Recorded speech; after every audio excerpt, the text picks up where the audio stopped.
بسم اللہ الرحمن الرحیم۔ السلام علیکم۔ ایک بادشاہ اپنے سپاہیوں کے ساتھ کہیں جا رہا تھا کہ سخت گرمی میں اس کو غسل کی حاجت محسوس ہوئی۔ وہ قریب ہی واقع تالاب پر غسل کرنے چل پڑا۔ وہاں جا کر کیا دیکھتا ہے کہ تالاب میں پہلے ہی کچھ لڑکیاں نہا رہی تھیں۔ لڑکیوں نے جب بادشاہ کو تالاب کی طرف آتے دیکھا تو وہ فوراً تالاب سے باہر نکل آئیں، مگر ایک لڑکی تالاب میں بیٹھی رہی۔ بادشاہ نے اس لڑکی سے پوچھا کہ تم تالاب سے کیوں نہیں نکل رہی؟ تو اس لڑکی نے شرماتے ہوئے کہا، میں بے لباس ہوں، میرے کپڑے تالاب سے باہر پڑے ہوئے ہیں۔ لڑکی کے منہ سے یہ بات سن کر بادشاہ کی شیطانی ہوس جاگ اٹھی۔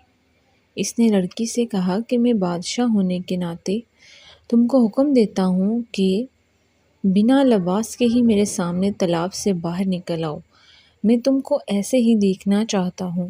لڑکی بادشاہ کا حکم سن کر پریشان ہو گئی۔ بادشاہ نے غور کیا تو معلوم ہوا یہ لڑکی جو تالاب میں ننگی نہا رہی ہے سب لڑکیوں سے زیادہ خوبصورت بھی یہی ہے۔ بادشاہ نے لڑکی سے کہا، تم میرے سامنے بنا لباس کے پانی سے باہر آؤ، اگر تم مجھے پسند آ گئی تو میں تم کو محل میں لے جاؤں گا اور اپنی کنیز بنا لوں گا۔ لڑکی نے جب دیکھا بادشاہ کسی صورت جان چھوڑنے پر تیار نہیں ہے تو اس نے کہا، بادشاہ سلامت، آپ کے لیے تو میرا سب کچھ حاضر، لیکن میرے سامنے چونکہ میری سہیلیاں بھی ہیں اور آپ کے سپاہی بھی ہیں، مجھے بنا لباس دیکھ لیں گے تو میں بادشاہ سلامت کے قابل کیسے رہوں گی؟ اگر آپ آج مجھے جانے دیں تو میں کل خود ہی آپ کے دربار میں حاضر ہو جاؤں گی۔ لڑکی کی بات بادشاہ کے دل کو جا لگی، وہ سپاہیوں کو لے کر واپس چلا گیا۔ اگلے دن بادشاہ نے بے تابی سے اس کا انتظار کرتا رہا، لیکن وہ دربار میں نہ آئی۔ تو بادشاہ نے سپاہیوں کو بھیجا کہ اس لڑکی کے گھر کا پتہ کرو اور اس کا میرا پیغام دو کہ بادشاہ دربار میں تم کو بلا رہا ہے۔ سپاہی چلے گئے اور واپس آ کر بتایا، وہ سنار کی بیٹی ہے اور ہم آپ کا پیغام باپ بیٹی دونوں تک پہنچا آئے ہیں۔ بادشاہ اس دن بھی انتظار کرتا رہا لیکن وہ لڑکی نہ آئی۔ بادشاہ کو سخت غصہ آیا اور اس کی بے چینی اور حاصل کرنے کی طلب بڑھتی جا رہی تھی۔ اگلے دن بادشاہ نے سپاہیوں کو حکم دیا کہ جاؤ اور دونوں باپ بیٹی کو گرفتار کر کے میرے سامنے پیش کرو۔ سپاہی فوراً روانہ ہوئے اور سنار کے گھر جا پہنچے، مگر آگے سے دروازے پر تالا لگا ہوا تھا۔ سپاہیوں نے بتایا کہ وہ تو کل رات سے ہی گھر چھوڑ کر چلے گئے ہیں۔ جب اس بات کا علم بادشاہ کو ہوا تو وہ غصے سے پاگل ہو گیا۔ اس نے سپاہیوں کو ہر جگہ دوڑایا مگر اس لڑکی اور اس کے باپ کا کچھ پتہ نہیں چلا۔ پھر بادشاہ نے سلطنت میں اعلان کروا دیا کہ جو کوئی سنار اور اس کی بیٹی کا پتہ بتائے گا اس کو 1 کلو سونا انعام میں دیا جائے گا۔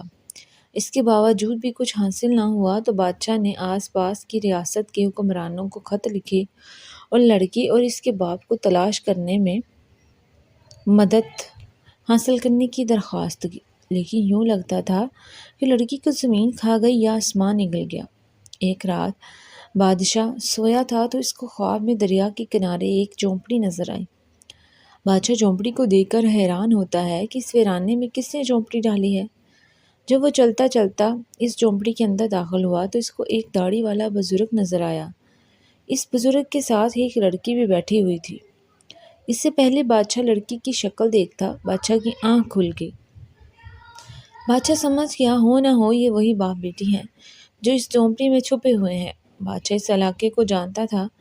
اگلی صبح بادشاہ نے سپاہیوں کا دستہ تیار کیا اور سیدھا دریا کنارے اسی جگہ پہنچ گیا جو جگہ اس کو خواب میں نظر آئی تھی۔ وہاں پر جھونپڑی بھی موجود تھی۔ بادشاہ نے سپاہیوں کو ادھر ہی رکنے کا اشارہ کیا اور خود جھونپڑی کے اندر چلا گیا۔ وہاں کیا دیکھتا ہے، ایک کمزور سی بیمار دکھنے والی لڑکی سو رہی ہے اور ایک داڑھی والا بوڑھا انسان پاس ہی جائے نماز پر بیٹھا دعا کر رہا ہے، اے پالنے والے رب، ہم کب تک ظالم بادشاہ سے چھپتے رہیں گے جو چند لمحوں کی لطف کی خاطر میری معصوم بچی کی عزت برباد کرنا چاہتا ہے۔ بادشاہ فوراً جان گیا یہ وہی لڑکی ہے جس کو تلاش کرتا ہوا وہ یہاں تک آیا ہے، لیکن اب وہ کمزور اور بیمار نظر آ رہی تھی۔ اس کے بوڑھے باپ کے دکھی الفاظ سن کر بادشاہ خود پر قابو نہ پا سکا اس بوڑھے کے پاس جا کر بیٹھ کر رو رو کر اس سے معافی مانگنے لگا کہ میری وجہ سے آپ پر اتنی تکلیفیں آئی ہیں۔ اس کے بعد بادشاہ نے پورے اعزاز اور عزت کے ساتھ لڑکی اور اس کے باپ کو دربار میں بلایا اور لڑکی کے باپ سے درخواست کی کہ اگر آپ اجازت دیں تو میں آپ کی بیٹی سے نکاح کر کے اس کو اپنی بیوی بنانا چاہتا ہوں۔ بوڑھے سنار نے اپنی بیٹی کی رضامندی جاننے کے بعد اس کی شادی بادشاہ سے کر دی۔ یوں بادشاہ نے اس لڑکی کو اپنی بیوی بنا کر اس کے ساتھ خوشگوار زندگی بسر کرنا شروع کر دی۔ اگر آپ کو یہ کہانی پسند آئی ہے تو میرے چینل زینیشا اسٹوری کو سبسکرائب کریں اور ویڈیو کو لائک شیئر ضرور کریں۔